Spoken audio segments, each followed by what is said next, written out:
Xi Jinping, Chinese president, is scheduled to travel to Russia the next year, according to RIA Novosti, Russia's state-owned news agency. The Russian domestic news agency quoted saying of a Russian diplomat, Igor Vladimirovich Morgulov, who is Moscow's ambassador to Beijing.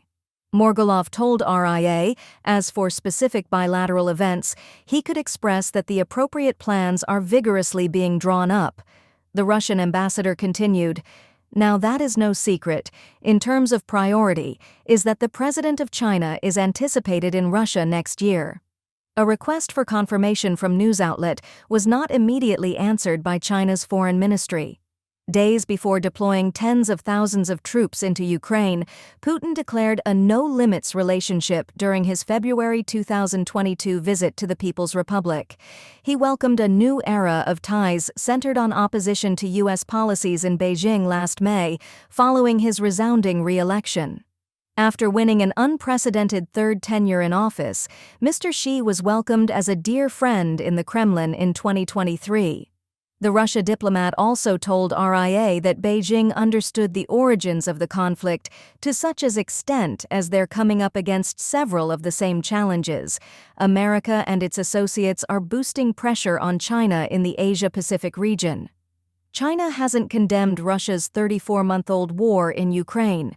He claimed, "Developing plans to move its military infrastructure into the region is what only NATO is doing." He said Beijing and the Kremlin have to work together to respond to U.S. policy. RIA reported he had said that in the word arena, it is up to their states to respond further with a dual counteraction to the dual deterrence, which the Western Bloc is trying to pursue with regard to Russia and China. U.S. nerve center GEC to combat Russia and China. Global propaganda closed by GOP opposition. A lightning rod for conservative criticism.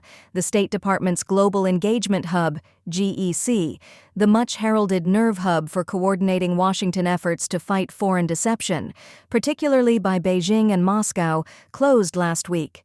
In order to direct, lead, synchronize, integrate, and coordinate America's battle against propaganda and falsehood initiatives that sought to undermine or influence the policies, security, and stability of Americans and its allies, the GEC was established.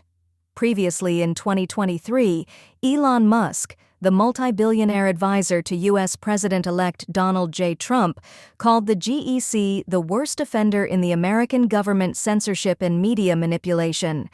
Originally part of a stopgap package to continue funding the government after the December 20 deadline, the GEC was later removed by Republican members from a last-minute bill that Congress finally enacted. GEC was dissolved on the day ending December 23, 2024.